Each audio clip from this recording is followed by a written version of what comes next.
Ceci est un livre audio autogénéré par Google. Espace interculturel. Espace interculturel. Collection dirigée par Emmanuel Jovelin et Claudio Boltzmann. La conjoncture mondiale dans laquelle nous vivons rend la question des contacts et des relations entre les cultures plus actuelle que jamais. Espace interculturel. Collection de l'Association pour la recherche interculturelle, ARIC, créée depuis 1995, vise à prendre place dans la confrontation d'idées et des débats actuels en privilégiant les perspectives pluridisciplinaires. Elle publie des travaux de qualité présentant des descriptions et analyses de recherche interculturelle, des articulations entre recherche et pratique, des réflexions théoriques, des synthèses, des monographies et des actes des congrès et colloques de l'ARIC. La collection publie des travaux traitant des thèmes suivants. Les phénomènes liés au contact entre les groupes socio-culturels, les conditions d'existence des sociétés multiculturelles, l'articulation entre les différents niveaux d'approche et également de la confrontation internationale des points de vue, des théories et des pratiques, les contacts entre personnes ou entre groupes sociaux se réclamant de cultures différentes et processus de changement individuel et collectif résultant de ces contacts au sein d'une société ou un État, ou entre société et État, etc. Comité de lecture. Michel Vatz Laroussi, Université de Sherbrooke, Canada. Tania Auguet, Université de Fribourg, Suisse. Aline Gohar, Université de Fribourg, Suisse. Claudio Boltzmann, Haute École de Genève, Université de Genève, Suisse. René Moukonkolo, Université de Tours, France. Mohamed Lalou, Université de Lyon, France. Anne-Françoise Dequire, Université catholique de Lille, Institut social Lille-Vauban. Eddy Saïdi, Université catholique de Lille, Institut social Lille-Vauban. Gina Thesee, Université du Québec, Canada. Emmanuel Jovelin, Université catholique de Lille, Institut social de Lille, France. Mourad Khloula, Université d'Oran, Algérie. Fabienne Rio, Université Paris 8 IME, France. Aïssa Kadri, Université de Tours. Anna Elia, Université de Calabria, Italie. Jean Foucard, Haute École européenne Charleroi, Belgique. Reynaldo Fleury, Université fédérale de Santa Catarina, Florianópolis, Brésil. Marie-Antoinette Illy, Université de Poitiers, France. Geneviève Verme, Paris 8, France. Nicole Carignan, Université du Québec, Montréal. Préface.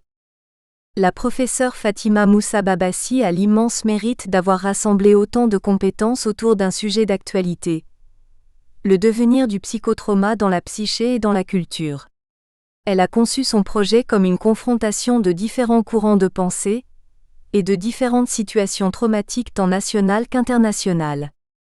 Elle a balayé tout le champ des violences subies, des plus sournoises comme celles subies dans l'intimité depuis des lustres par les femmes de notre pays, sans oublier celles que nous avons tendance à dénier, comme les violences vécues qui accompagnent l'exil et l'émigration. Combien de personnes payent chaque année de leur vie leur désir impérieux de chercher de meilleures conditions de vie? L'errance de nos haragas, migrants en mer Méditerranée, doit interpeller notre conscience et celle des responsables. Cette question doit nous rappeler que l'histoire de l'humanité est une succession de migrations, et si celles-ci n'ont jamais atteint l'ampleur actuelle, leur nombre ne cessera encore d'augmenter.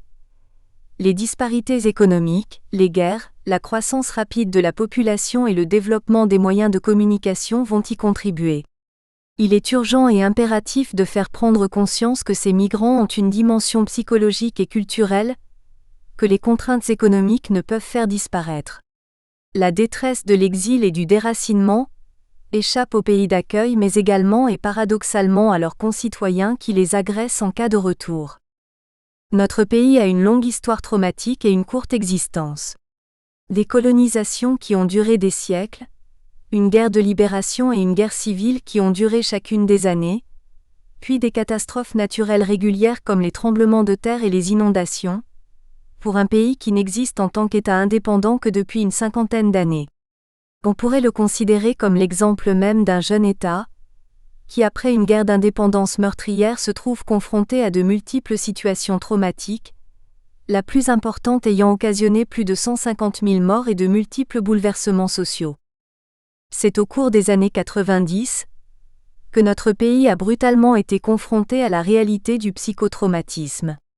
Une violence sociale meurtrière sans précédent a envahi le pays pendant une décennie, et les soignants se sont retrouvés confrontés à une importante demande de prise en charge. Les soignants eux-mêmes et leurs familles comme les victimes, confrontés au risque de violence, avaient besoin d'aide, de supervision et de formation. Le psychotrauma s'imposa alors à grande échelle, et les travaux proposés dans cet ouvrage sur les souffrances des enfants et des adultes après ces violences méritent d'être connus. La prise en charge de cette souffrance tenta de s'intégrer à tous les niveaux des politiques de santé, mais l'administration noyée dans les demandes de santé variées urgentes et confrontée à des besoins sécuritaires, a eu du mal à répondre aux demandes. Elle a tout de même contribué à l'ouverture de consultations spécifiques dans les grandes villes, à une mobilisation très originale des psys sur les lieux des catastrophes naturelles et à mettre en place des formations pour des prises en charge adaptées. Mais c'est la société civile qui s'est le plus mobilisée pour apporter de l'aide aux victimes.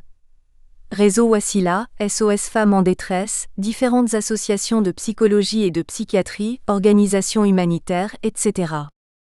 S'il est vrai que l'activité autour du psychotrauma et du PTSD tant clinique que scientifique se déploie d'une manière importante aujourd'hui dans notre pays, comme sous toutes les latitudes et dans tous les contextes de la vie quotidienne, elle s'effectue grâce à une prise de conscience nationale et internationale.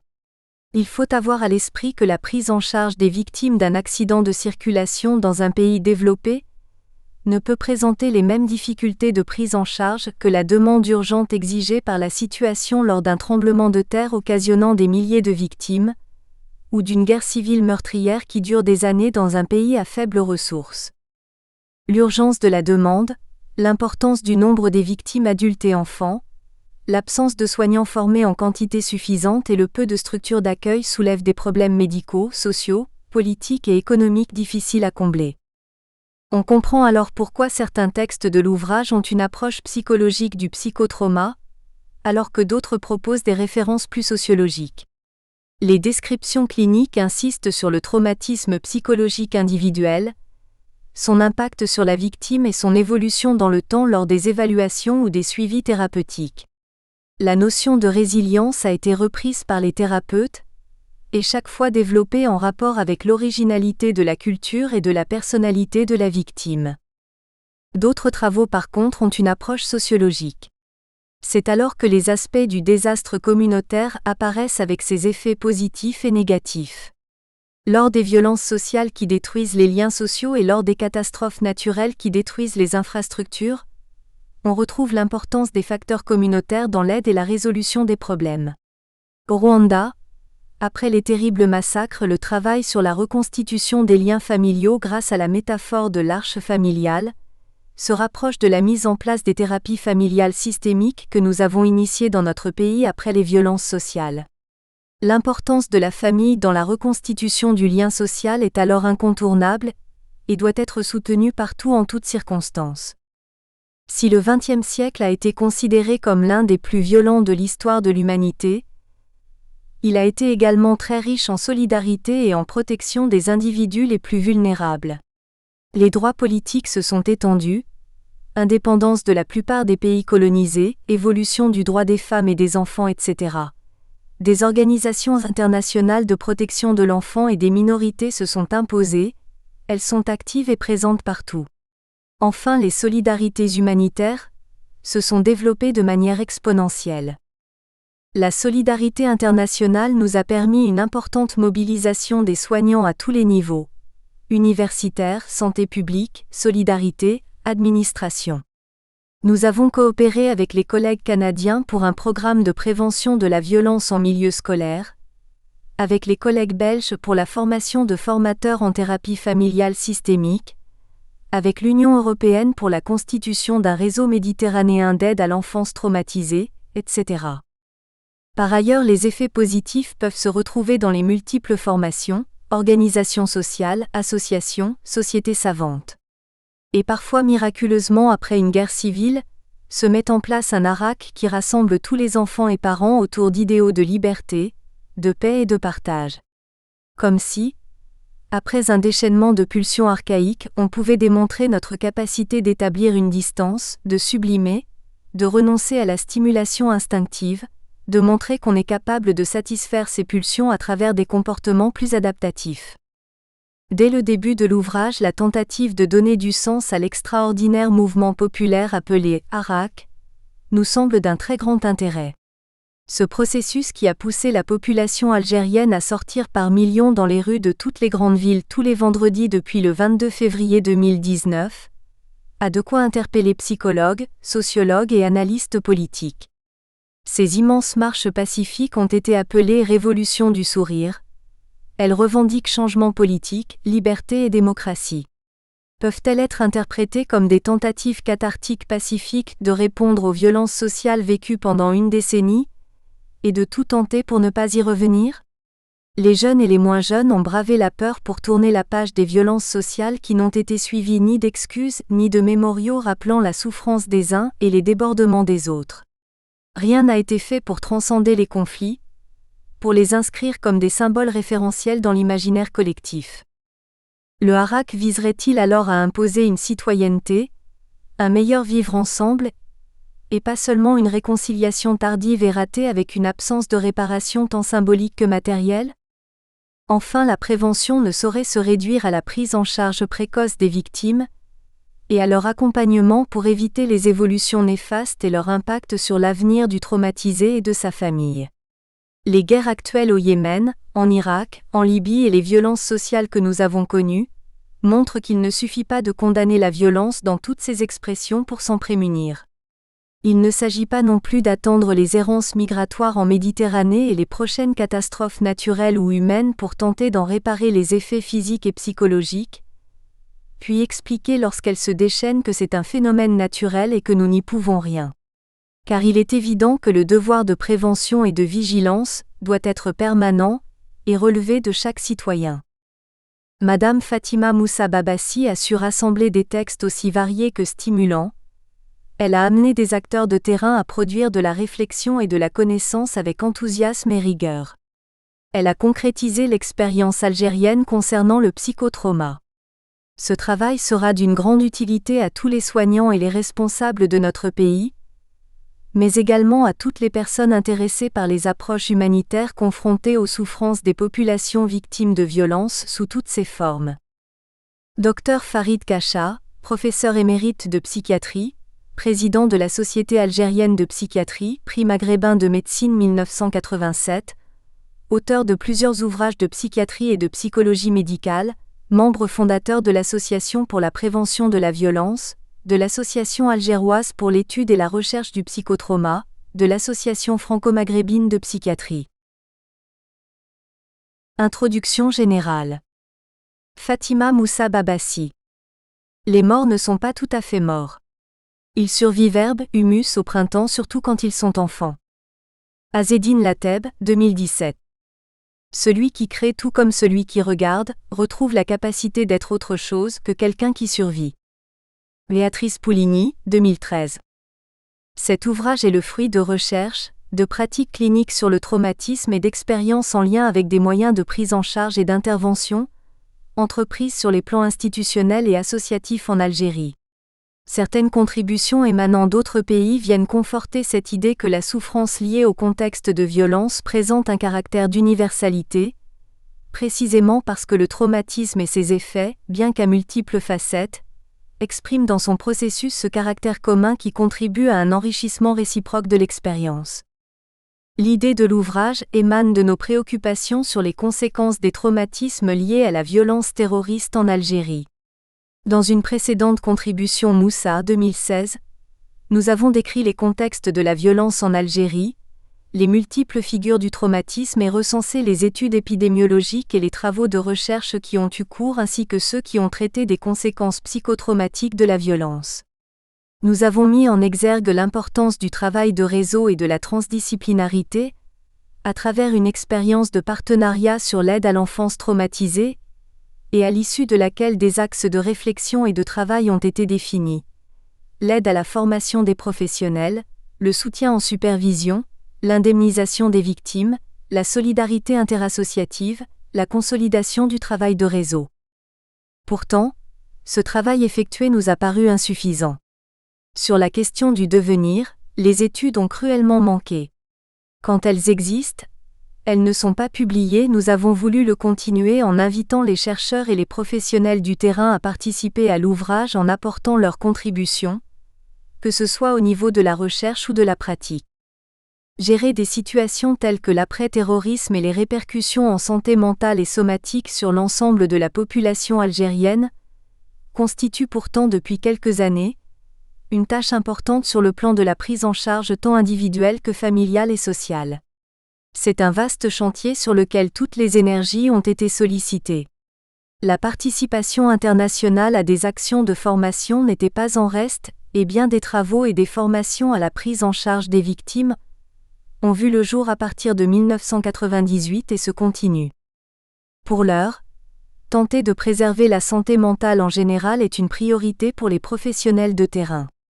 Mesurer les conséquences du traumatisme qui explique en partie la violence actuelle et la recrudescence des pathologies mentales et somatiques, et mettre l'accent sur une prise en charge adaptée, est un défi dur à relever.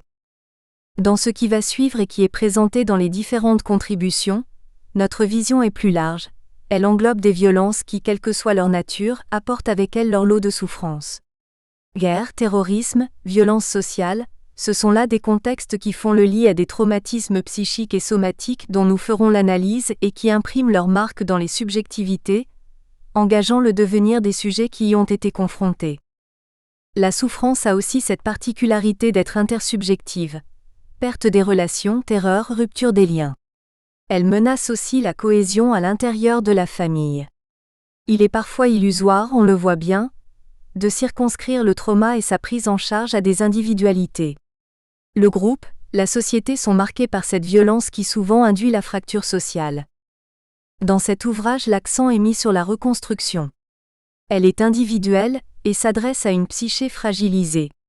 Elle est aussi sociale parce qu'elle vise à une restauration du lien entre des personnes qui ont vu leur environnement effracté, leur lien aux autres devenir mouvant, incertain, leur sécurité menacée. Le travail de reconstruction est psychique, la culture y a sa place. Si le traumatisme présente des traits communs à toutes les cultures, sa gestion psychique, elle, a des particularités que l'on observe parfois dans le recours à certaines pratiques culturelles, particulièrement lorsque la perte de sens menace un équilibre qu'une mémoire traumatique a déjà rendu bien précaire. Le travail de mémoire fait partie de la reconstruction. Dans cet ouvrage, nous voulons questionner le traumatisme dans ses aspects singuliers et dans des contextes où s'effectue ce travail parce qu'il est utile. Le corps social est partie prenante, que ce soit dans des prises en charge psychologiques s'adressant au groupe, ou dans celle d'une prise en charge psychosociale et culturelle incluant le travail utile de la médiation. Dans la première partie de l'ouvrage, le passé et le présent forment une trame où l'atteinte traumatique est profonde et douloureuse. Elle est aussi et parfois commuée en mouvement de vie, et tend vers le dépassement et la perspective. Anas Bamed et Nadia Bedad décrivent la souffrance d'une catégorie particulière de la population, particulière parce qu'ayant pour fonction d'assurer la sécurité. Or elle est elle-même victime, et sa souffrance n'a d'égal que sa quasi-impossibilité d'être racontée. Il s'agira, disent les auteurs, de travailler sur une mémoire commune à tous les Algériens. Nous porterons un regard sur le concept de mémoire collective, chez cette population restée prisonnière du temps, vivant une souffrance refoulée et souvent révélée par une symptomatologie déguisée voire travestie. Cette souffrance s'exprime dans un contexte spécifique, chez les proches de personnes disparues. De fait, qu'en est-il de cette souffrance lorsque le corps vient à manquer et dans des circonstances pour le moins occultes? Celle des disparitions de la période de la tragédie nationale. Cette souffrance est indicible et n'aura pas d'exutoire. Nassima Ouadlou et Lamia Tadala parlent de cette perte, qui empêche la famille de s'inscrire dans un processus du deuil. Pour la famille prise en charge, le deuil s'éternise et paradoxalement, c'est aussi le seul lien qui lie cette famille au défunt, un mort sans sépulture. Dans le texte d'Ob Vanna et Odette Lescaret, une embellie vient atténuer le vécu de la souffrance et de l'horreur grâce à un travail d'élaboration du traumatisme chez des adolescents. Il est en lien avec ce qu'ont souffert les parents lors du génocide des Khmers rouges au Cambodge. Cette guerre est finie depuis longtemps, mais le génocide a donné lieu à un syndrome psychotraumatique qui s'est transmis. Les auteurs insistent sur le travail de mémoire. Ce travail de construction et d'intégration d'une mémoire collective est important. Le plus délicat est sans aucun doute la construction de mémoire familiale, dans leur rapport avec la mémoire collective, en particulier pour les enfants d'anciens militaires khmers, mais aussi pour les enfants de familles qui ont été divisés par des engagements opposés en leur propre sein, et d'une manière générale pour tous les enfants qui résistent à réveiller des souvenirs que leur famille a voulu refouler. Dans cette contribution qui a fait l'objet d'une thèse, on pourra voir comment, à travers les récits, se structurent des figures nouvelles, extérieures, qui donnent sens aux identifications antérieures. Ce travail d'élaboration qui s'exprime par moments par le biais d'une activité créatrice, nous le retrouvons dans le texte de Dalila Samaya Dadi et dans un contexte particulier, en Algérie, celui d'une contestation pacifique visant à un changement du régime en place. D'aucuns parlent de renouveau, de miracle algérien, citons l'auteur. Ce mouvement semble témoigner d'un processus de maturation psychologique, car il résiste à toute velléité de nuisance et revendique une démocratisation de toute la société. En effet, toute forme d'ingérence est rejetée, vécue par les jeunes comme du paternalisme leur rappelant trop les pratiques gérontocratiques d'un demi-siècle de despotisme. L'Algérie vit au rythme des manifestations et des marches, dans une atmosphère où le dialogue et la créativité évoquent un resserrement des liens si souvent mis à mal par les multiples blessures engendrées par la violence vécue. Nous en avons pour preuve l'originalité des dessins et des slogans qui ponctuent les marches. À la faveur de ces événements, nous aimerions croire que ce lien social si précieux, distendu, cassé, tend à se resserrer. À l'heure où nous rédigeons, un durcissement est observé et les arrestations se multiplient. Le harak pacifique d'une majorité de jeunes Algériens, que l'on observe, associé à un humour décapant et à une créativité qui se renouvelle à chaque marche, n'en exprime pas moins une formidable manifestation de mouvement de vie. Dans la deuxième partie de l'ouvrage, la culture s'invite au gré des contributions. Dans le premier texte, une parole confisquée se libère grâce au travail thérapeutique. Liliane Daligan montre que chez des femmes victimes de violences, la médiation par l'art permet d'exprimer ce qui se tait dans l'ombre et la honte. Une fois sur scène, dit l'une de ces femmes, le plateau nous appartenait. Certaines femmes avaient beaucoup de colère et de souffrance en elles, et surtout en chaque femme il y avait une telle révolte. On était très motivés, euphoriques même. Toujours dans un contexte de prise en charge mais dans un tout autre registre, celui de la guerre d'indépendance en Algérie, Zina Moueb, systémicienne, s'interroge sur la dimension mythique de la transmission transgénérationnelle du traumatisme et sur la fonction du secret lié aux atrocités de la guerre. Les troubles qui en découlent détruisent les uns après les autres les membres d'une famille prise en charge par l'auteur. Ce vécu qui véhicule un secret familial finit par prendre le sens d'un mythe qui préserve ce secret à travers des générations, faisant ainsi perdurer les troubles au sein de cette famille. Le lent travail de destruction du mythe n'a pu s'effectuer faute d'une relation suivie avec la famille. La culture participe du processus de résilience. Le texte de Dan Shorman montre, sous le regard de l'anthropologue, comment le syndrome post-traumatique est expliqué dans différentes cultures. L'auteur parle de frayeur.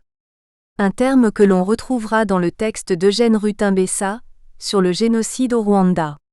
Dan S. Shurman dit comment les savoirs traditionnels du phénomène de frayeur diffèrent de sa dimension inconsciente et pulsionnelle qui, elle, revient à Freud. Il décrit les phases du syndrome post-traumatique, PTSD, et parle de l'élaboration psychique dont il distingue l'élaboration personnelle et l'élaboration culturelle strictement biographique. Il insiste sur la place de la culture dans le processus thérapeutique. Tout nous montre, dit-il, que les définitions que donnent les cultures humaines de la personne humaine sont fort diverses. On comprend que ces conceptions impliquent de la part du thérapeute une direction de la cure très différente, et que l'ignorance, l'oubli, la négligence de ces spécificités conduisent à la catastrophe. La résilience comme levier thérapeutique dans un contexte de médiation interculturelle, cela est possible pour Warda Bougassi qui nous entraîne dans la spirale du traumatisme migratoire chez les jeunes Araga, migrants clandestins.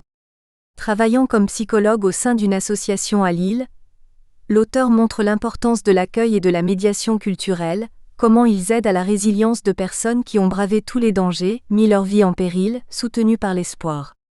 La résilience culturelle implique un travail sur soi et sur autrui, dit-elle. En ce sens, la médiation interculturelle participe de ce processus de rétablissement, en permettant de développer des outils qui donnent du sens à des expériences vécues par les migrants en évitant l'écueil de leur pathologisation.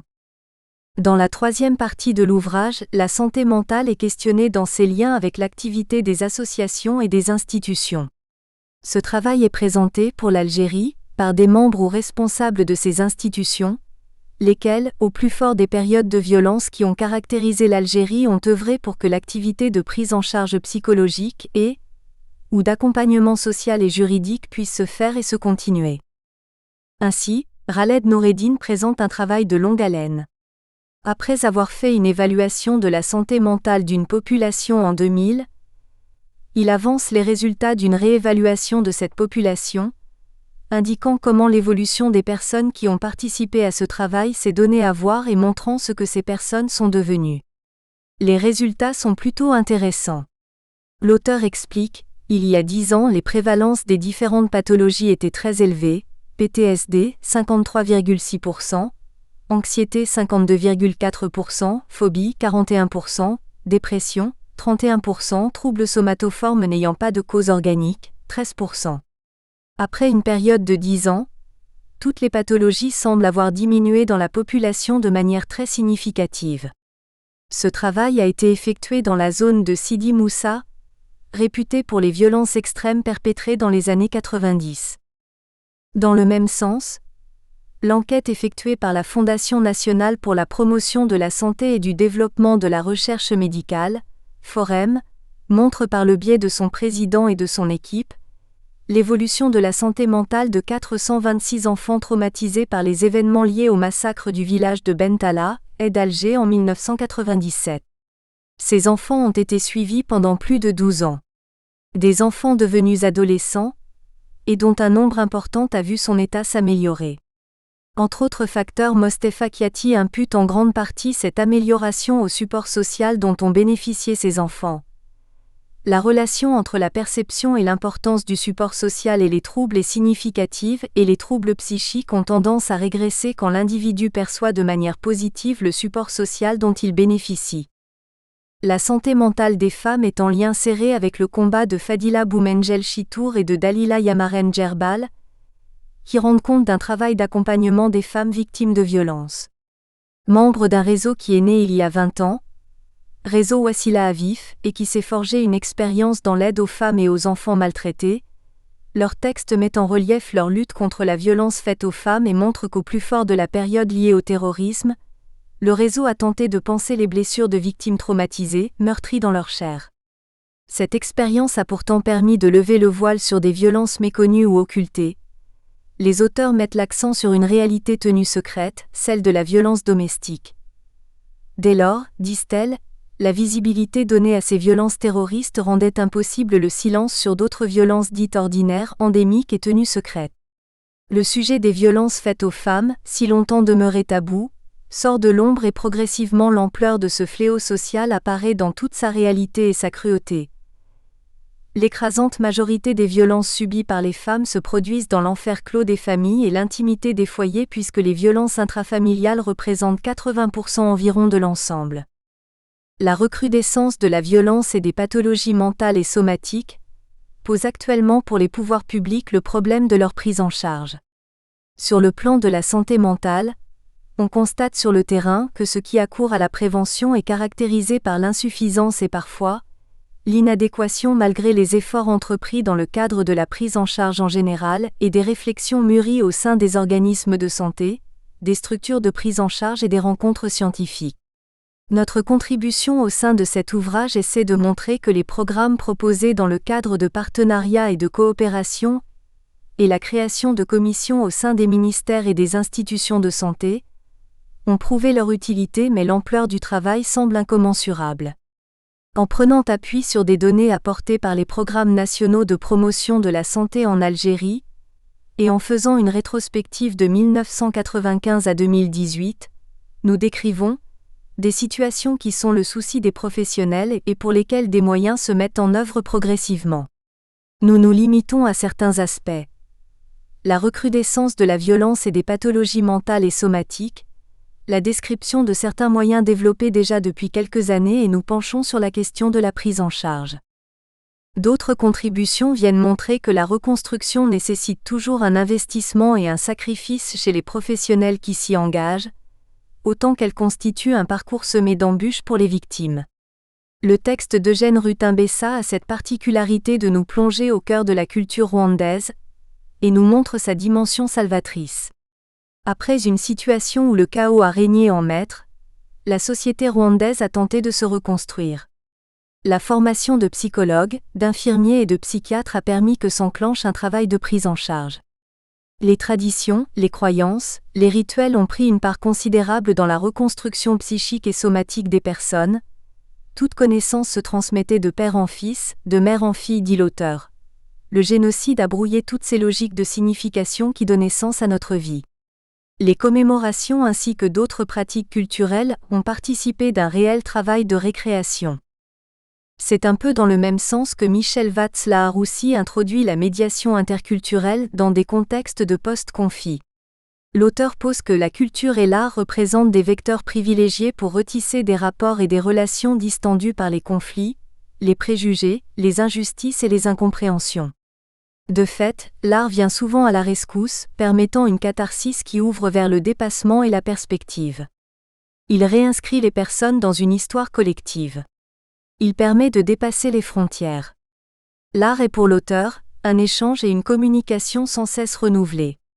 Sa contribution ouvre un éventail sur une médiation interculturelle, multiculturelle et transdisciplinaire, prenant pour exemple différentes régions du monde.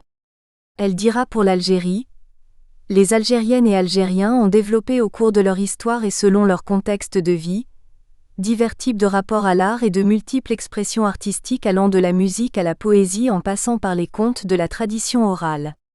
Tous ces moyens artistiques peuvent contribuer à développer des médiations interculturelles et intersectionnelles prenant en compte les spécificités culturelles de chaque groupe, mais aussi les traumatismes passés, souvent communs même s'ils ont toujours été vécus individuellement. Terminons ce chapitre avec des défis et des perspectives. Mohamed Chakali et Achour Haït Mohand, psychiatres, nous présentent dans cette contribution le Plan national de promotion de la santé mentale 2017 à 2020 lancé par le ministère de la Santé de la Population et de la Réforme hospitalière, MSPRH. Ce programme concerne le développement et l'organisation des soins de santé mentale. Les auteurs insistent sur les facteurs de prévention et de traitement. Le texte présenté porte sur les grandes lignes du plan. La priorité est donnée à la décentralisation, aux soins de santé primaire, à l'approche communautaire, à la disponibilité des médicaments psychotropes. Une large place est donnée à la législation, la prévention à la facilitation de l'hospitalisation et à l'éducation du public.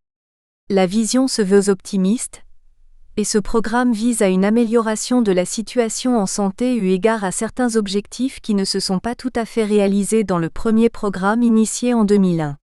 L'installation officielle du Comité national multisectoriel en septembre 2018 témoigne, déclare les porteurs du programme du leadership et de l'engagement déterminé des pouvoirs publics à garantir la participation des acteurs concernés pour élaborer des politiques et des plans efficaces en matière de santé mentale, intégrés aux politiques et plans sanitaires nationaux.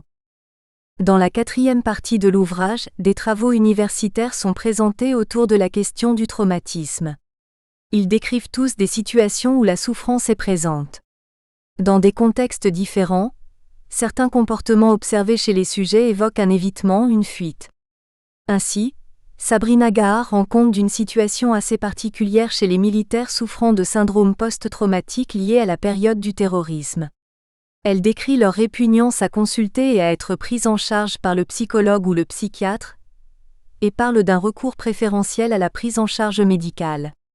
Bien que des études de ce genre soient connues, l'auteur explique qu'en Algérie aucun travail sur la question n'a été publié du fait, explique-t-elle, de leur situation professionnelle. Les données montrent que le personnel de service a tendance à sous-déclarer ses symptômes de santé mentale et fait montre de réticence à recourir à des services de santé pour la bonne et unique raison qu'ils risquent une éjection prématurée des services et des responsabilités. Cette situation ne fait qu'augmenter la souffrance de personnes déjà victimes. Lorsque la détresse devient trop intense, c'est l'agir suicidaire qui est observé. Bien que le phénomène suicide ait été perçu comme étant en lien avec la problématique de l'ouvrage, Dalila Zouad ne le traite pas dans ce sens.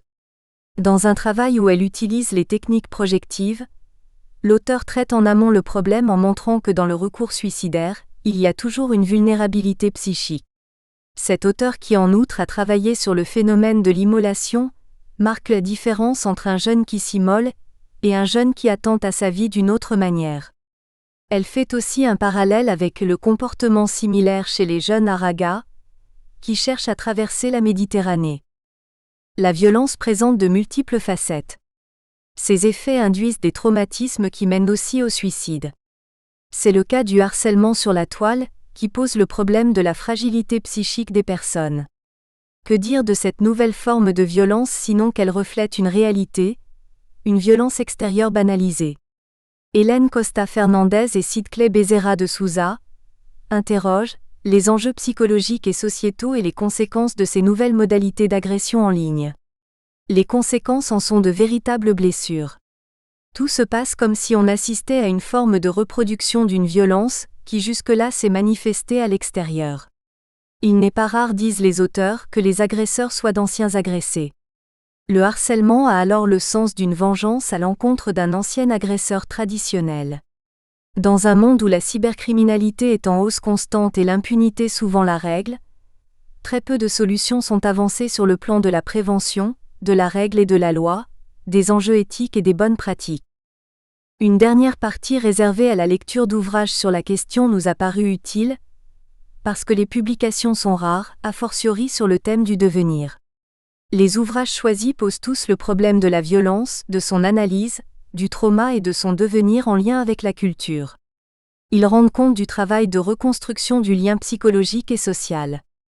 Ourida Belkacem, Dalila Yamaren Djerbal et Nassima Ali Toudert Slimani présentent ces ouvrages en faisant une restitution originale. Nous remercions les auteurs EES de ces contributions. Ils et elles nous ont fait confiance. Riches, pertinentes, souvent dérangeantes, mais toutes fruits d'une expérience, ces contributions ont décrit, scruté, analysé des situations en relation avec des aspects particuliers de la violence et de ses effets. Le lien à la culture est apparu indissociable des processus d'élaboration du traumatisme et du devenir du sujet. Des pistes de recherche et des pratiques ont été proposées, mettant à notre disposition cette expérience et ouvrant ainsi des perspectives vers tous les possibles. Références bibliographiques. Lateba, Pourquoi sommes-nous morts assassinés un jour de printemps, Une enfance en jeu, Enfance en péril, Revue NAQD, Études et critiques sociales, numéro 35, pp 227 à 232, Alger, Société d'édition et d'animation scientifique et culturelle, novembre 2017. Moussa Babassieff, Une expérience de partenariat sur la prise en charge psychologique des victimes de la violence terroriste. In Fatima Moussa Babassi, Pratique culturelle, contexte de violence et identité, préface de Michel Watz-Laharoussi, Saarbrück, Allemagne, Éditions universitaires européennes, pp 54 à 67, 2016. Pouligny B. Art, création et dimension intangible de la reconstruction individuelle et collective après des violences. In Jean-Luc Bracler, Marcella Cornero, Jean Quinable, Violence politique et traumatisme. Processus d'élaboration et de création, Louvain-la-Neuve, Academia l'Harmattan, pp 129 à 137, 2013. Première partie, devenir, trajectoire et transmission transgénérationnelle du traumatisme. Chapitre 1, séquelles et bribes d'un passé présent. Récits traumatiques et mémoire collective, chez les militaires et paramilitaires. Anas Bamed et Nadia Bedad. Être confronté à des actes terroristes peut mener à une détérioration de la qualité de vie chez les victimes ayant été exposées au supplice de la terreur et de l'horreur. En effet, vivre une expérience traumatique violente peut favoriser l'apparition de multiples troubles psychopathologiques, tels l'état de stress post-traumatique, ESPT. En Algérie, de nombreuses personnes ont souffert d'une symptomatologie inhérente à un ESPT au cours de la décennie noire, où toute la population civile, militaire et paramilitaire s'est vue attribuer le statut de victime d'un conflit sans enjeu clair. L'exposition à des événements traumatiques de grande ampleur a suscité une immense détresse psychique individuelle et collective. Les actes meurtriers, sous l'influence de l'extrémisme religieux, ont été perpétrés par des groupes armés proclamant le divin sacré, portés par une frénésie sanguinaire à l'encontre de tous ceux qui ne partageaient pas leurs convictions. Ces actes ont marqué la mémoire commune des Algériens car les tourments de la barbarie terroriste n'ont épargné aucune catégorie ou classe sociale. Aujourd'hui, les victimes de ces actes terroristes gardent toujours des séquelles et des bribes d'un passé présent. Le mélange d'incompréhension et de douleur se perçoit chez un nombre important de sujets, incapables de faire leur deuil, suite à des pertes ambiguës, des attentats ciblant majoritairement la population militaire et paramilitaire et des séparations violentes, liées aux tueries de masse qui ont touché de nombreuses régions du pays. Le travail que nous présentons s'inspire de cas que nous avons reçus dans notre pratique clinique, lors de prises en charge et bilans psychologiques, portant sur une population paramilitaire impliquée dans la lutte antiterroriste au cours de la décennie noire. Nous essayerons dans un premier temps de mettre en exergue certains aspects psychologiques la caractérisant et dans le second, donner sens au récit traumatique des sujets, en nous étayant sur des travaux de certains auteurs qui se sont intéressés à la question. Nous porterons ensuite un regard sur le concept de mémoire collective, chez cette population restée prisonnière du temps, vivant une souffrance refoulée et souvent révélée par une symptomatologie déguisée voire travestie. Retrouver les indices de son passé, c'est recoller les morceaux du moi brisé. Boris Cyrulnik, 2008. Introduction. La violence terroriste est considérée de nos jours comme l'un des facteurs traumatisants les plus répandus à travers le monde, du fait de ses nombreuses formes de manifestations, attentats, assassinats, prises d'otages, etc. Elle touche non seulement un nombre important de personnes civiles, considérées comme des victimes contingentes, mais aussi la population militaire et paramilitaire, principale cible de cette conjoncture en Algérie. Elle s'associe souvent à une détresse cliniquement significative, qui entrave la vie quotidienne de ceux qui l'ont subie, et favorise l'expression d'une multitude de symptômes psychiques et éventuellement l'apparition de troubles psychopathologiques chez certains. Le fait de vivre une expérience traumatisante chez une victime d'un acte de terrorisme inhibe davantage la parole, les mots pour exprimer ces maux psychiques. Au fil des années, ils deviennent symboles d'un récit de vie démesuré, souvent entretenu par un déni constant et un mutisme sélectif. Une barrière s'installe entre l'émotionnel et le verbal, entre le dit et le non-dit, générant ainsi un sentiment opposant deux besoins contradictoires. Le premier vise à vouloir décharger les flux émotionnels négatifs par abréaction, le second consiste à éviter de revivre à nouveau un moment fort enfoui dans l'esprit et de ce fait éviter de souffrir. Or pour pouvoir guérir, il est indispensable d'exprimer le refoulé et de le revivre émotionnellement dans une espèce de libération du passé, par l'exercice actif de la mémoire, Pontalis, 1977. Cette stratégie défensive caractérise un nombre important de traumatisés qui tentent de se restructurer à travers des procédés compensatoires et divergents. Selon leur niveau de maturité et d'intégrité psychique, ce seront les addictions, les passages à l'acte, l'isolement, tandis que d'autres individus choisiront de prendre part au combat et d'affronter la souffrance psychologique. En prenant appui sur un étayage groupal, voire un contenant qui maintienne une activité psychique de liaison, Choutry 2001, ils donneront sens à leur vécu traumatique. Nous essayerons, par la présente contribution, de mettre en lumière les nombreuses conduites psychologiques observées chez des victimes d'actes terroristes ayant exercé en qualité de force de l'ordre durant les années noires connues par l'Algérie entre 1991 à 2007. Nous illustrerons la diversité des conduites par un cas ayant opté pour l'intellectualisation. À travers l'écriture d'un livre retraçant les différents moments vécus dans l'exercice de ses fonctions, il rend parallèlement hommage aux victimes du devoir, de la tragédie nationale. Il relate dans cet ouvrage l'horreur vécue, à travers des histoires pénibles et des événements quotidiens douloureux, mettant en exergue une souffrance individuelle partagée au sein d'un collectif pris en otage dans une mémoire abyssale et tourmenté par des blessures incicatrisables. Terrorisme et trauma collectif. Depuis l'émergence internationale de la violence terroriste, de nombreuses études ont tenté d'éclairer ce phénomène de différents points de vue, ontologique, épistémologique, méthodologique et praxéologique, Soulaïka et Douglas, 1996, Zielke, 2004, Ranstorp, 2006. De ces travaux, il ressort que ceux qui s'engagent dans des actes terroristes ne le font pas toujours ou essentiellement, pour réaliser un intérêt objectif ou objectivable, plus ou moins clairement spécifié, mais d'abord pour réaffirmer ce qu'ils sont ou ce en quoi ils croient, Errico 2007. En effet, les actes terroristes symbolisent souvent une manipulation idéologique et un endoctrinement de grande ampleur, qui permettent de justifier l'acte meurtrier pour pouvoir exister spirituellement. Ils condamnent ainsi des milliers de personnes à subir les supplices d'une logique souvent insensée et terrifiante, ancrant une incompréhensible violence dans la mémoire collective qui se transmet de génération en génération, Kalizis 2006. La nature du traumatisme, individuel ou collectif, n'a pas les mêmes répercussions psychologiques. Effectivement, lors d'un traumatisme collectif se rajoute l'effet de groupe, Kroc 1992, qui peut être aussi bien réparateur que protecteur.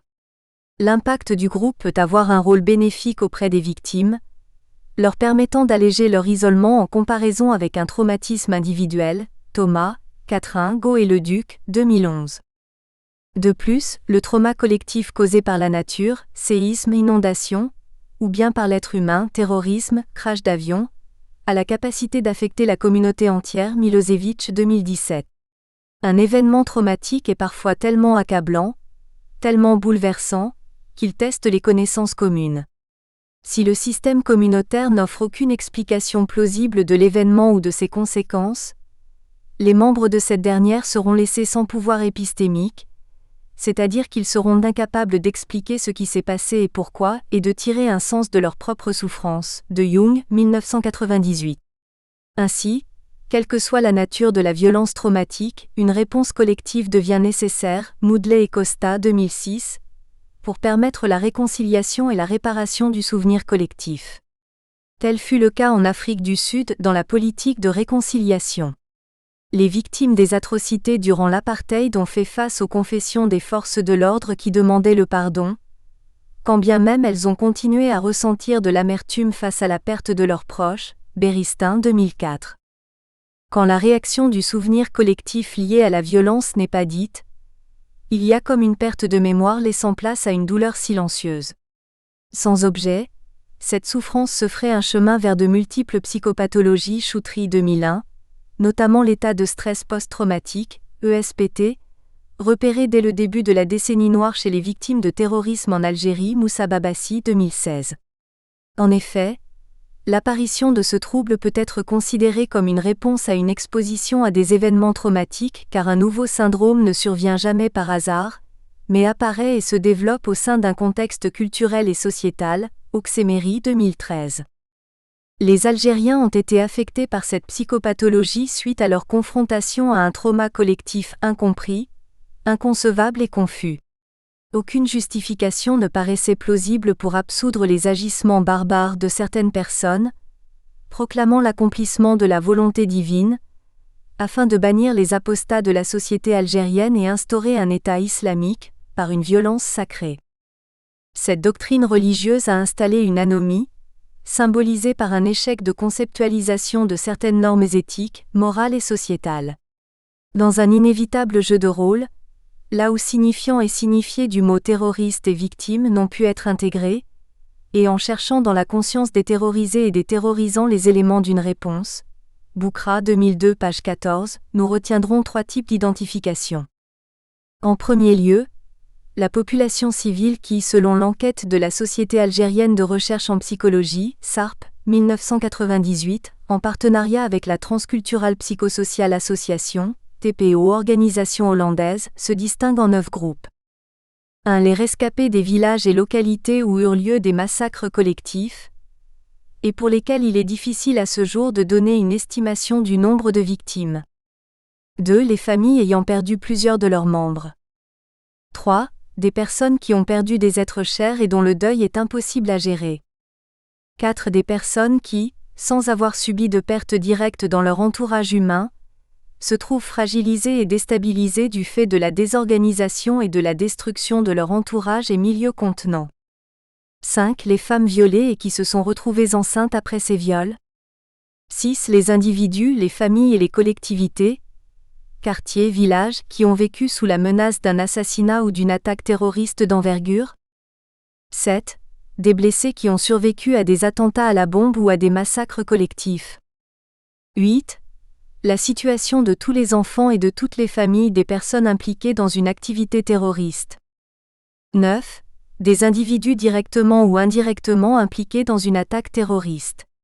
Aït Sidoum 2000, dans Moussa Babassi 2016, page 56. Ces derniers participent du statut de victime, suite aux dommages et préjudices physiques et moraux causés par les terroristes. En second lieu, les terroristes qui se considèrent comme victimes d'injustices politiques et qui justifient leur violence par l'adossement à la puissance du mot djihad, d'où émerge ce sentiment d'incarner une vérité religieuse incontournable, appelée à s'imposer partout. Ce sentiment transparaît dans tous les actes de violence commis.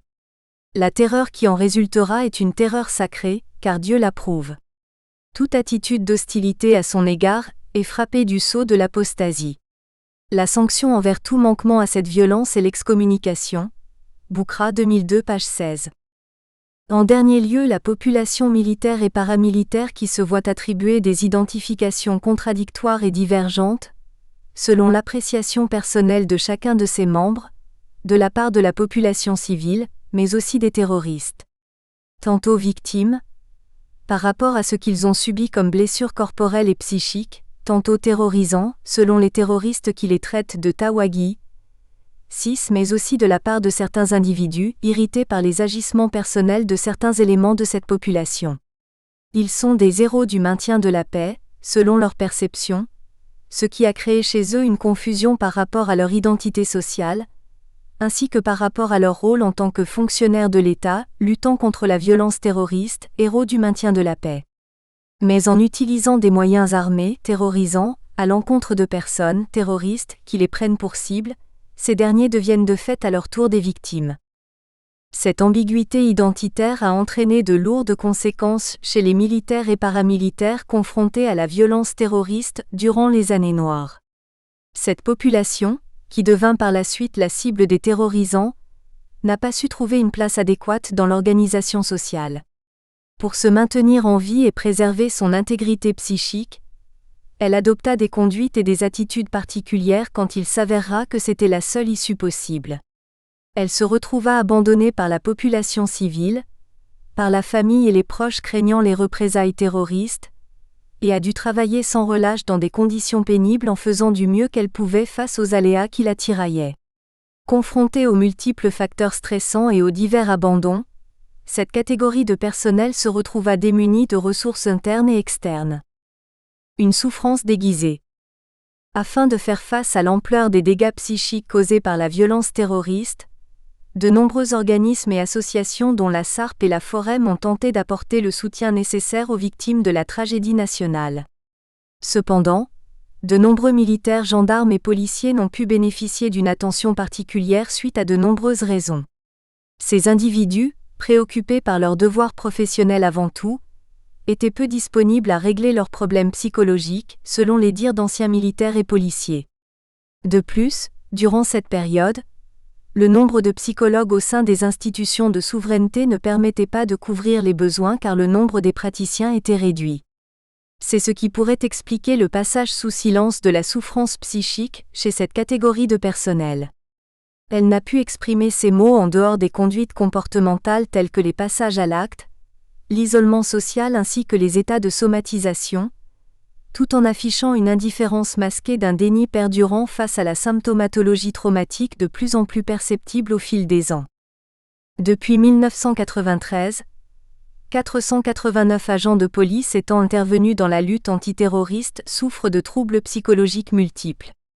Ce chiffre est très loin de la réalité selon le chef de bureau du suivi psychologique au niveau de la police, car ces statistiques ne prennent en compte que les cas classés de policiers, et dont les traumatismes ont été diagnostiqués tardivement. Moali 2005.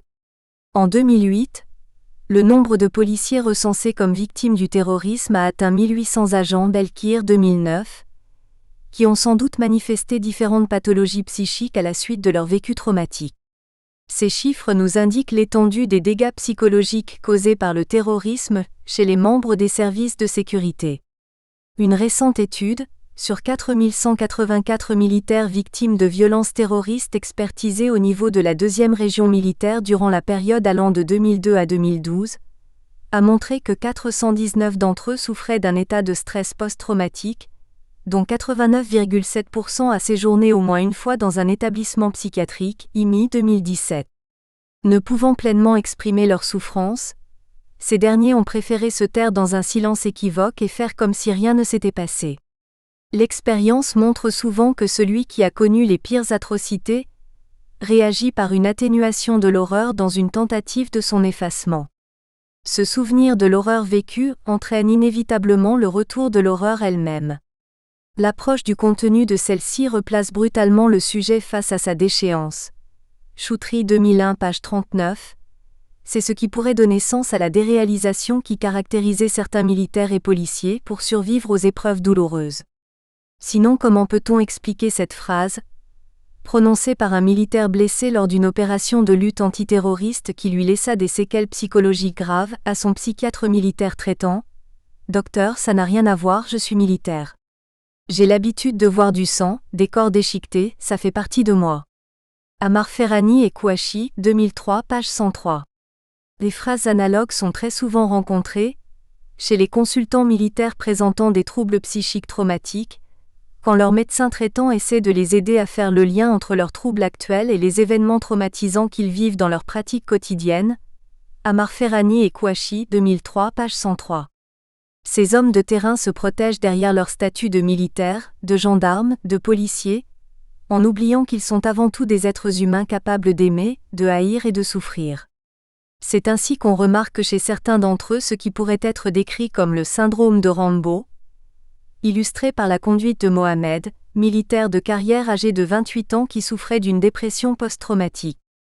Orienté vers un psychiatre pour angoisse et agressivité avec un potentiel de dangerosité, son parcours est le suivant. A travaillé pendant 4 années dans une unité de lutte antiterroriste. Ensuite, il a été affecté à une école militaire pour assurer l'enseignement des élèves. Il s'agissait d'une promotion professionnelle. Il exprime des idées de meurtre de nature compulsive. Il a peur de se laisser envahir par ses sentiments de vengeance, au point de refuser de porter une arme. À partir de ce moment, il développe un état dépressif où les troubles du caractère de type agressivité, hostilité, ressentiment, haine, désir de vengeance sont au premier plan. Il a le sentiment d'avoir été trahi par cette promotion qui l'exclut d'intervention sur le terrain. Paradoxalement, on constate qu'il décompense quand il s'éloigne du champ de bataille. Amar Ferrani et Kouachi 2003 page 105. Ce cas nous rappelle un patient adressé à notre clinique pour une expertise psychologique.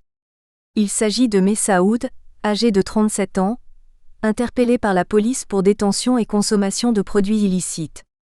Il s'effondre en larmes au cours de l'examen psychologique car il se remémore son jeune âge et son ancienne carrière militaire. Il nous relate son engagement dans l'armée pour venger la mort de son frère, tué par des terroristes devant ses yeux, alors qu'il était âgé de 19 ans. Il nous déclare lors de l'entretien qu'il faisait toujours partie des premiers à foncer dans les opérations de lutte antiterroriste et qu'il ne retrouvait son calme qu'une fois que le sang d'un terroriste avait coulé. Il ajoute qu'il a vu tellement d'horreurs et de massacres qu'à l'âge de 24 ans il se retira de l'armée, suite à des troubles psychiatriques causés par son incapacité à faire face à la scène traumatisante de tout un village massacré.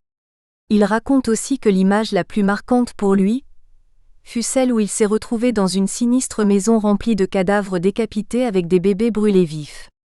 Voulant décrire la barbarie des actes commis et l'horreur de la scène vécue, il nous dit que les murs ont été peints de sang.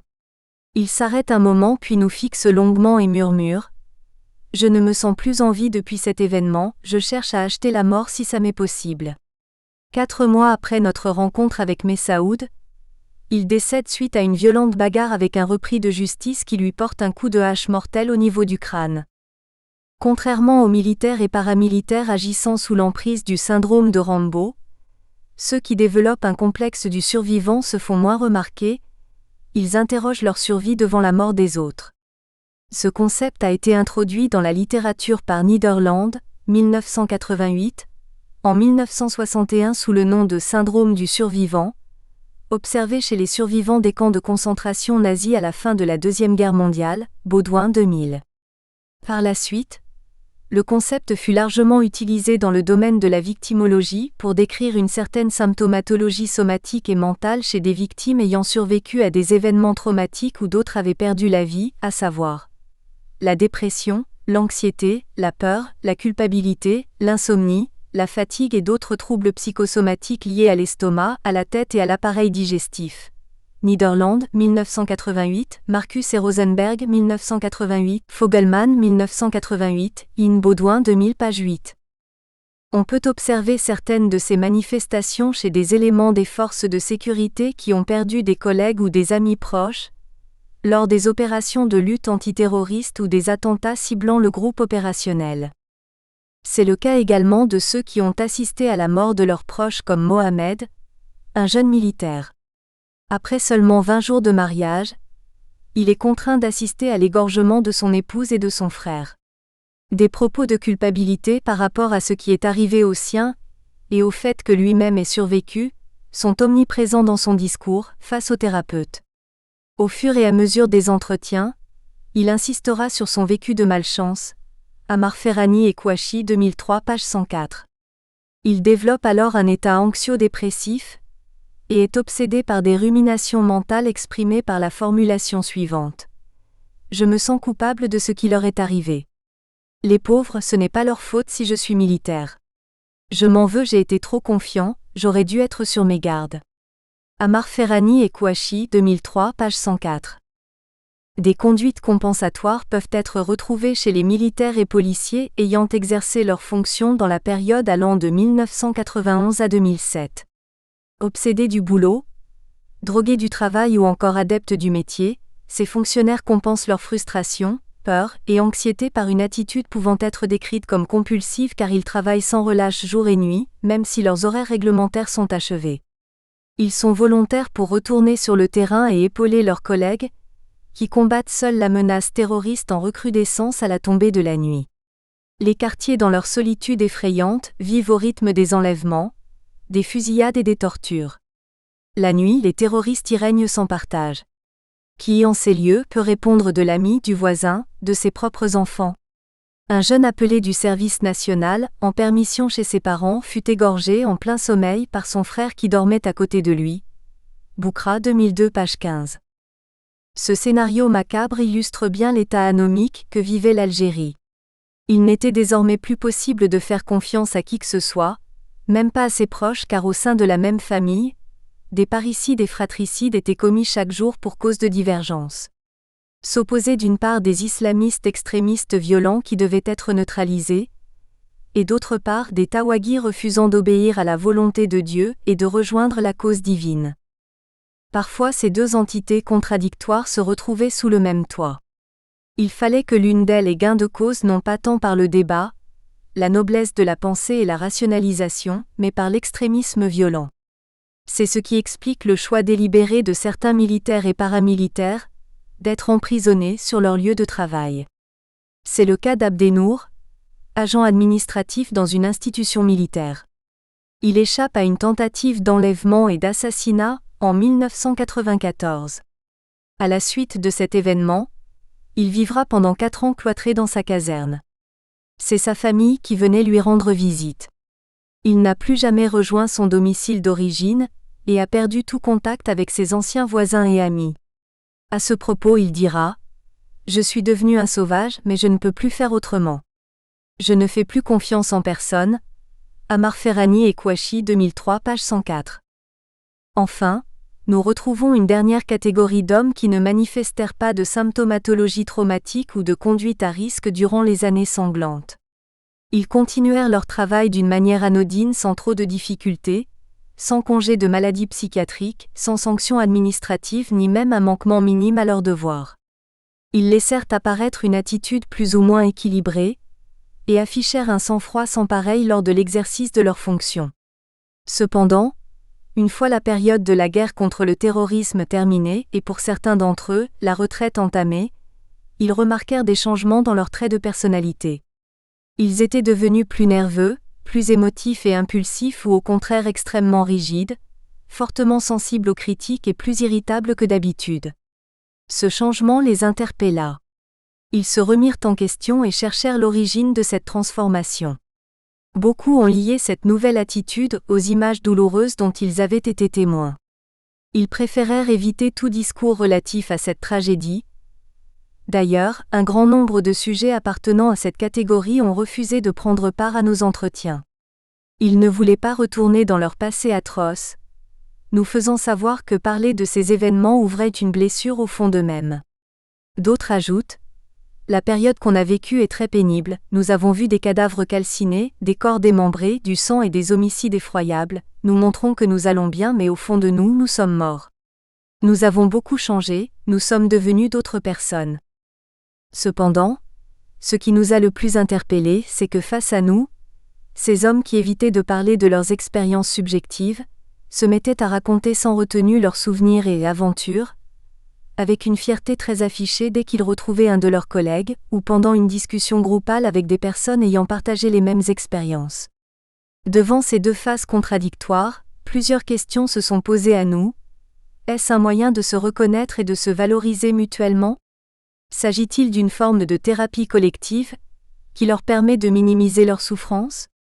Ou encore est-ce une rencontre qui symbolise le recueillement à la mémoire de leurs collègues disparus? Tous ces éléments ont suscité notre curiosité et nous ont conduits à émettre des hypothèses sur le rôle de la mémoire collective dans la genèse de l'identification traumatique groupale. De la mémoire traumatique collective. Quand le moi est fragile, le nous sert de prothèse. Boris Cyrulnik, 1999. État de guerre, terreur de masse ou violence sociale? Le drame algérien est une matrice confuse en quête de sens et de déchiffrement, dès lors que le tragique et le déshumain sont rendus possibles, pour tout un chacun, victime, témoin, spectateur, ou blessé en son fort intérieur, le vocabulaire n'est plus qu'une illusion face à l'horreur. Choutry 2001 page 29. Le drame s'inscrit désormais dans l'histoire personnelle de tout Algérien ayant survécu aux événements de la décennie noire. Les survivants de cette guerre anonyme ont manifesté différentes symptomatologies pathologiques au fil des années écoulées. Parfois même, nous avons pu observer des transmissions transgénérationnelles du trauma, liées à la violence sacrée, revendiquée par les islamistes, transmission au profit d'une génération absente lors des années de sang. En effet, la force du langage et de la mémoire traumatique peuvent conduire l'enfant à être dépositaire d'une souffrance qui ne lui appartient pas directement, mais dont il révèle la persistance. Calisis 2006. C'est ce qui nous fait dire que les traumatismes psychiques peuvent être qualifiés de facteurs à risque, nuisibles pour la santé psychique, pouvant agir à long terme sur des générations entières. Cet impact se révèle également sur la société où l'indicible se manifeste sous forme de silence ou de falsification de la mémoire, qui enferme l'ensemble de la communauté dans le temps et la compulsion du destin. Choutry 2001 page 37. Un héritage traumatique commun s'impose alors dans la psyché collective et entretient de forts liens avec l'identité individuelle, qui se retrouve déjà démunie face à l'ampleur de l'événement traumatique. À cet effet, de nombreuses souffrances psychiques peuvent surgir au sein du groupe ou de la communauté qui dispose d'un passé traumatique collectif, sous l'effet d'une contamination renforcée. Romano 2007. Il est par conséquent important de se focaliser sur le rôle de l'étayage groupal lors de l'accueil en psychothérapie de reconstruction, car celui-ci pourrait constituer une enveloppe psychique et un contenant qui permet à ses membres, individuellement et collectivement, d'émerger de leur état de détresse et de leur solitude. Choutry 2001 page 43. Cela répondrait à nos questions précédentes relatives au rôle des discussions groupales entre les anciens des services de sécurité et leur sentiment de fierté affiché, puisqu'ils savaient parfaitement que personne ne pourra les comprendre à l'exception de ceux qui ont vécu la même expérience. Ils confortent leur position avec le proverbe algérien qui dit « Ne sent la braise que celui qui a le pied dessus », traduisant ainsi le vécu de leur expérience commune qui ne peut être décrite par des mots car ne savent ce qu'est effectivement le terrorisme, que ceux qui ont vécu les affres de sa frénésie assassine. Boukra 2002 page 14. C'est ce qui illustre l'utilité du concept de mémoire commune dans la compréhension de la symptomatologie traumatique. L'inconscient collectif peut amener les membres d'une communauté ou d'un groupe à s'exprimer sans retenue ni contrôle, permettant ainsi une meilleure appréciation des conduites pathologiques individuelles et groupales. À cet effet, comme l'exprime René Caes, 2001 page 59, la mémoire collective est étroitement dépendante d'une expérience vécue intégrée à l'histoire d'un groupe, elle se définit pour une part par rapport à elle. Ceux qui n'ont pas partagé cette histoire ne peuvent pas communiquer avec cette mémoire, et pour des raisons qui tiennent à sa logique et à la nécessité du lien, le groupe établit ses références mémorielles communes et partagées. C'est ce qui la rend active sur le plan chronologique car elle est souvent décrite comme mémoire présente du passé, selon certains auteurs, Ricoeur, 1983. En d'autres termes, cette mémoire regroupe des images et des représentations psychiques d'une expérience vécue dans le passé, qui peuvent déclencher des réactions émotionnelles au présent chez nombre d'individus dont les liens se forgent suite à l'expérimentation d'un événement de vie collectif. C'est le cas de la population militaire et paramilitaire algérienne au cours des années noires, pendant son exposition à l'horreur et à l'indicible, comme le souligne ici Aïssa Kasmi, évoqué plus haut, un ancien cadre de la police algérienne. Dans son ouvrage intitulé « Mémoire d'un individu, histoire d'une nation », témoignage au cœur des événements, il relate plusieurs événements vécus, notamment sa carrière de policier, incontestablement marquée par la violence terroriste. Dans son 3e chapitre portant le titre « 12 813 jours au sein de la police », il revient sur des faits qui se sont déroulés au cours de la décennie noire et qui ont bouleversé son existence en tant que premier responsable du service de l'action sociale de cette institution. Il avance: le nombre de tués et de blessés ne cessait de croître et notre priorité se résumait seulement à compter les morts, assister aux funérailles et rendre visite aux blessés. Dans ces conditions exceptionnelles, et au moment où je me préparais à jeter l'éponge et partir en retraite, j'ai été convoqué au bureau du directeur général qui m'informa de sa décision relative à ma désignation en qualité de chef du service central de l'action sociale, pour que je veille en personne à l'enterrement des morts et à la consolation de leurs familles, ainsi qu'à la prise en charge davantage de blessés. À la tête des services sociaux de la police, qui étaient d'ores et déjà la cible des groupes terroristes, je me suis retrouvé dès mon installation, dans un monde rempli de photos horribles tachées de sang, rempli de larmes et enflé par les cris des victimes de la barbarie qui ne peut être décrite par un crayon et des mots. Kasmi, 2013, page 197. Interrogé, au cours d'une entrevue sur les raisons qui l'ont poussé à rédiger cet ouvrage, il nous dit: Je suis conscient qu'un jour nous mourrons tous, mais ce qui m'importe c'est de laisser des traces sur les malheurs qu'a vécu la police algérienne au cours des années 90. Vous savez, dès les premiers attentats j'ai commencé à écrire des observations, à prendre des notes, jusqu'à ce que je me retrouve avec un carnet plein d'histoires, de ressentis et de remarques personnelles sur ce qui se passait à l'époque. Il ajoute: Nos morts ne sont pas partis pour rien, ils ont sacrifié leur vie pour tenir tête à la violence terroriste, ils méritent notre reconnaissance. Et pour ceux qui ont gardé des séquelles physiques et psychologiques, je pense que chacun d'entre nous porte en lui des cicatrices. Et ce qui m'obsédait le plus, c'est ce que je devais faire de tous ces récits qui me torturaient, qui me rappelaient sans cesse mes amis, camarades et collègues morts en héros. Et un jour, j'ai eu l'ambition de révéler notre histoire au public pour que nul n'oublie ce que nous avons traversé. Ces propos illustrent parfaitement ce que les spécialistes décrivent comme un acte de survivance, car le fait de parler et de partager une expérience commune rend la douleur beaucoup moins intense.